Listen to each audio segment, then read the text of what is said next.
weekends. This is absolute pandemonium. Number one, let's go! It was freaking dead quiet. All right, so diving into this edit. You just never know sort of where this deal's gonna end up.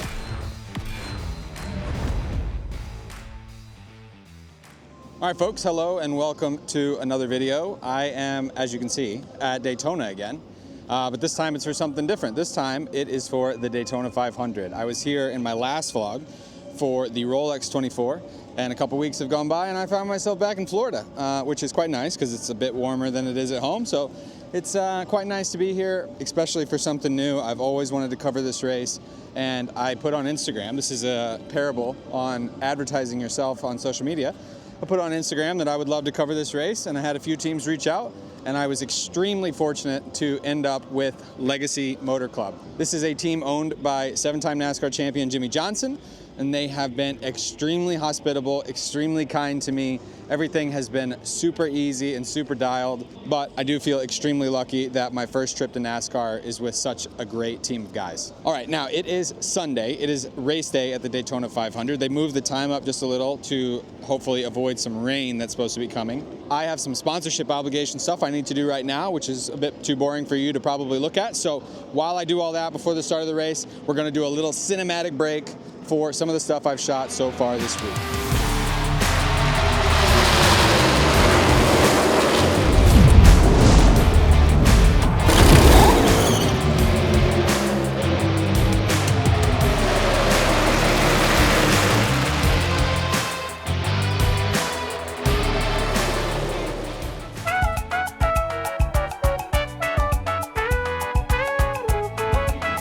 Much busier than it is on the IMSA weekends. This is absolute pandemonium. Here's the route. I'm going to go shoot some of the drivers coming out onto the red carpet, whatever that means.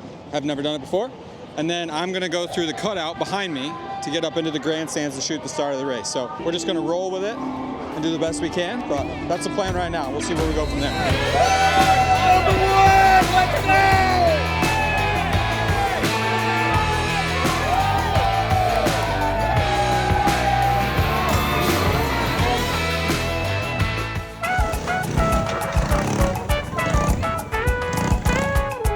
Okay, that's pre-race done.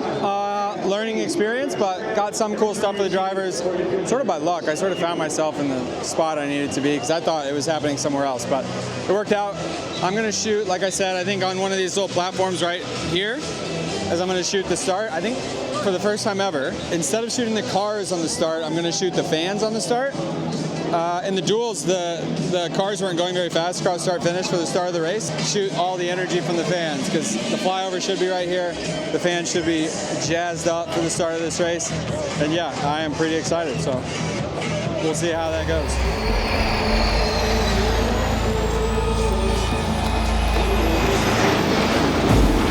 All right, here we go. First ever Daytona 500. Thunderbirds have been going over. It's time to get this thing started. Let's go.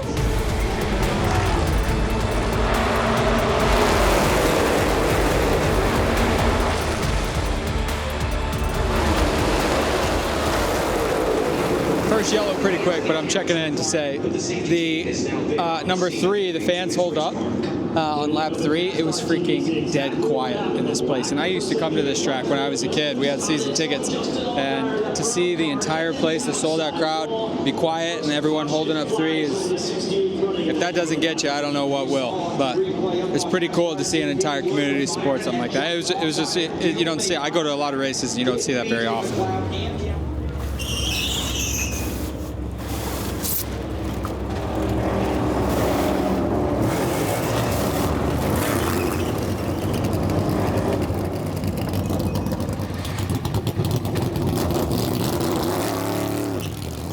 Okay, stage 1 is done. Stage 2 just started, and we are under yellow again. It's very windy now. Hopefully you can hear this at all, but it's starting to get a little bit cloudy. They say weather's about 70 miles out, so we're gonna stand out here. I'm in turn 4 for a bit. So I'm gonna stand out here, go to turn 3, and sort of spin all of this stage out here, and then try to make the pit lane again. I made the pit lane right at the end of the first stage by like running, and I'm gonna try to make it again at the end of the second stage, because you just don't really get a lot of chances for full service pit stops here. So yeah, that's the plan for now. Stay out here for a bit, go to the pits, shoot.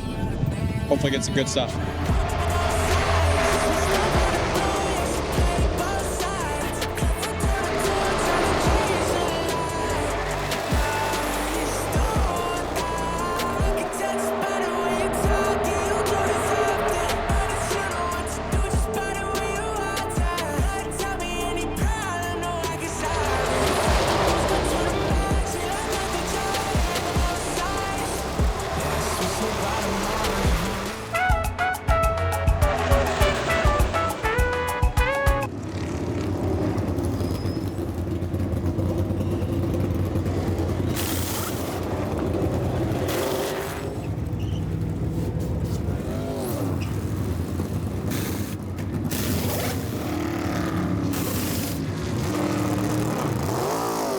Okay, this vlog's turning out to be hard. We are busy quite a lot. The problem is they don't run much here. You know, last time I was here, we were running like 2 full weeks and then a 24-hour race. This is like 3.5 hours, and everything I shot up to this point, because they weren't packed up, I can't really use. So it's a bit hectic. So it's a lot of go to the track, come to the pit lane, go to the track, come to the pit lane, and I'm struggling to keep up with the vlog side of it. Hopefully I've been showing you some of the footage I've been shooting. And then in a minute, we'll show one of the edits that I made in the timeline for all that. But I'm gonna try to get back out trackside. We're in the 3rd stage now, whatever that means. It's the last third of the race. And I'm gonna try to shoot some stuff in turns 1 and 2, and then do one more pit stop, and then shoot some stuff on top of the garage. So that's where I'm at right now. We'll sort of play it by ear. We'll see what we get.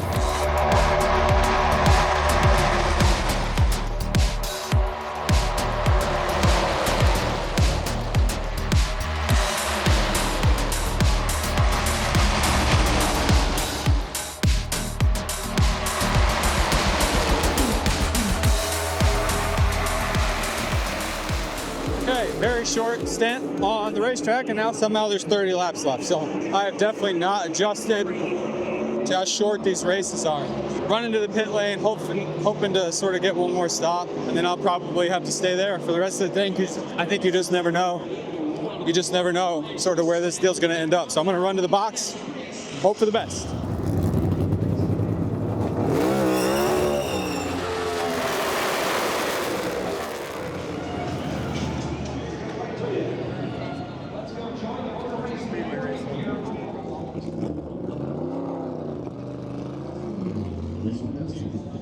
Well, that's that. We were very close, but in the end, we felt just a little bit short.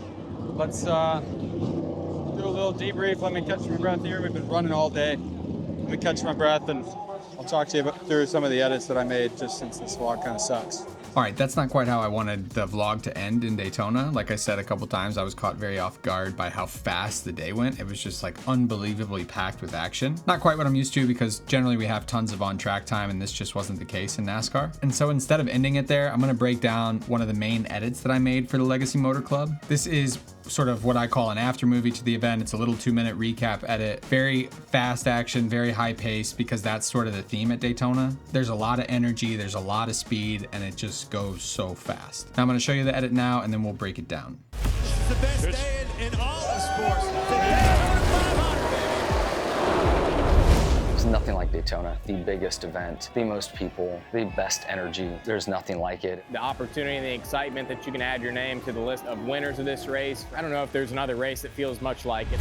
World's best stock car racing drivers will roar to life to start the Daytona 500. Their lives will forever be changed, because it doesn't get bigger than winning the Daytona 500. It's definitely a big energy. I don't know if there's another race that has the same feeling on Sunday morning and afternoon as this one. There's only certain races that pre-race will give you chills. This is one of them. And in front of a packed house in Daytona, here they come. And the 68 Daytona 500 takes the green flag. With 3 fingers in the air and a silent salute to the intimidating. Inside right there, you see John Hunter Nemechek. I'm going to rank this lead. Here we go. It is always intense. When you see him come off of turn 4, coming to the start-finish line at Daytona, and they're 4 wide, pretty badass. He was fast in the duel, ladies and gentlemen. Number 42, John Hunter Nemechek. If your car isn't fast, if your team isn't performing and executing on Sunday afternoon on the pit stops, you know, you're not going to have an opportunity. Eric Jones, Jimmy Johnson on pit road. We're not just the only team working this hard. You know, we're fighting 40 other teams who are all wanting this race just as bad as we are. Jimmy Johnson there, creeping up into the top 10. As soon as the sun goes down, the handling kind of goes out the window. I feel like it becomes more of a pure speed race. Jones coming around the outside with help. And as soon as you hit the track again after that final pit stop, it's kind of game on. That last stint is elbows out, all you can get. It's 1 lap to go. This is the one you want to lead. If the caution comes out, it's over. Hocevar in the wall, turned around in front of the field. Around goes Jones. We're a very young team. There's been a lot of development. These various layers of teamwork. It's far greater than just one person. We're on a pathway to build our own independence, and we're quite excited for it. All right, so diving into this edit, first thing I'm gonna explain real quick, because I've never actually explained it, is how I sort of set up my files for all of this. I tend to like to pull selects into multiple timelines. And to explain what that means, I've got my after movie timeline, which obviously has the entire edit on it, but I have a lot of other timelines that have various track footage. So this is one for just solely track footage. I've got a timeline for all my pit lane stuff, same thing. I've got all of my pit stop clips in here from throughout the weekend. On the A layer, I have all of the actual guys working on the car. On the B layer, that is for me how I sort drivers. So everything on a B layer is driver related. Obviously, want to create a lot of energy early, and thankfully got a couple good clips of some of the fans. I spent a lot of time trying to find legacy specific stuff, and thankfully I found this guy that had tons of energy and definitely helped at the beginning of the edit sort of feel that fan atmosphere vibe. Trying to generate a lot of energy early. That's why I've got these clips of the cars whizzing by on the outside of the track, this lovely sort of crane shot that they have, and then the super flyby going into turn 1. And so the first 10 seconds of most of these edits is always to create a lot of energy and try to get the viewer hooked, but also explain what the event is without explaining it. We have a lot of fan shots, a lot of the paddock walk that I did during the vlog, and then we get into the first interview with Jimmy. Now, I wasn't able to control the light for these interviews, so you'll see that my node structure is pretty convoluted. I'll sort of break that down here. Let me turn all these off. So the first thing was converting it to Rec 709, and you'll see what I mean. This is really rough. I was trying to preserve the outside without clipping it, and so you'll see that most of the image is very underexposed. There are a massive amount of orange tones in this image, and it's something that we were gonna have to try to overcome. Next for me is trying to work out my exposure. Let me turn that node on. You can see I brought everything back up. I still have information outside, but now the inside definitely feels much more alive. Still very warm, so we have to hit the temperature node. That doesn't bring it down a lot, because I'm also using my nighttime LUT with this, which has a ton of blue in it. So let me just turn that on so you can see. You can see that adds a lot more of that stylistic image. We have very neutral inside the cabin, but we have a lot of blue tones on this outside. I'm still very much a fan of that like orange teal type of look. I use my color node here to adjust the tones in his face. You'll see when I turn that on and off, it's changing his face to a more neutral skin tone. I wanted to brighten him up a bit. Obviously the RV is very bright, but he's a bit dark, so I use a depth mask. I use it in 2 ways. The first one is to brighten him up entirely. And then the second one is to add a little bit of dynamic on this left side of his face to make it look like I actually had a light. So we throw a little bit of shade on that side of his face, and it makes it look like we're actually shaping light, when if you turn them off, you know that we're not. We're pretty even across his face. So it's just sort of maybe faking that we had a proper lighting setup. This way it looks like we're shooting shadow side, and it's just a little bit more natural looking for interview setups if we were able to control the light. We have the first big sort of, after we come out of the interviews, we have another big fast sequence where I have a lot of energy. We have another clip of the cars going by. Again, I'm using footage from the duels because we didn't actually run at night during the 500. So the only time we are able to use this duel footage is in my little sort of like pre-race buildup. So I'll just play this through quick. World's best stock car racing drivers will roar to life to start the Daytona 500. Their lives will forever be. So lots of action cam stuff here. If you've followed me for a while, you know I love action cams. Got a clip of the crew running out, and then we have this wonderful shot of my jackman. He helped me out with a lot. Just gonna play it through here a little bit. You can see I had it attached to the handle of the jack, had him go outside and just spin stuff around a little bit.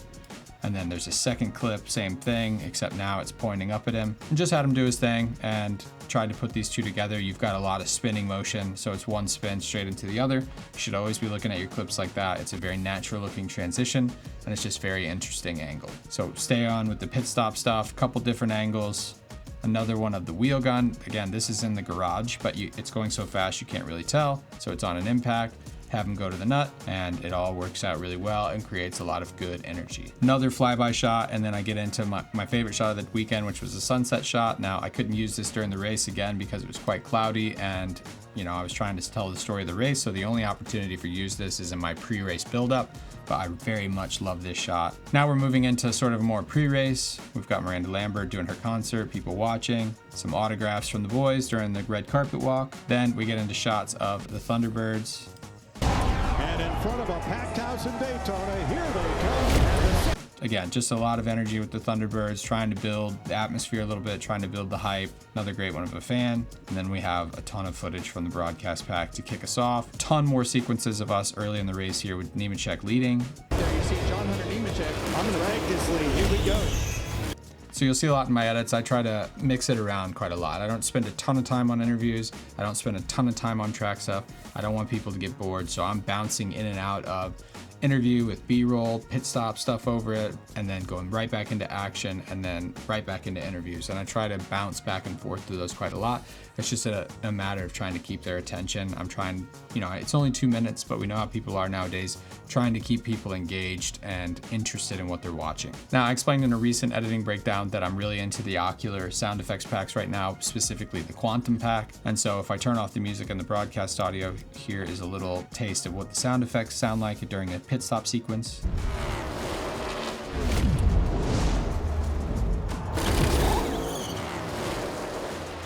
Just as an example, the wheel gun, I've got it going to the wheel. It's a very violent movement, and because of that, not only do I use the wheel gun sound, so here is it with just the wheel gun sound.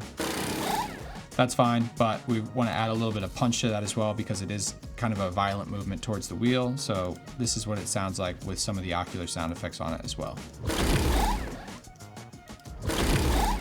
And so I do a lot of that. I try to assist the practicals that I have in the edit with sound effects. I'm not trying very often to just have sound effects by themselves. So that's a breakdown of the after movie edit. If you'd like to see a more in-depth breakdown and walkthrough of this, feel free to let me know in the comments. You guys did really seem to enjoy my last one, so I do plan to do more of those. Overall, I had a lot of fun at this event.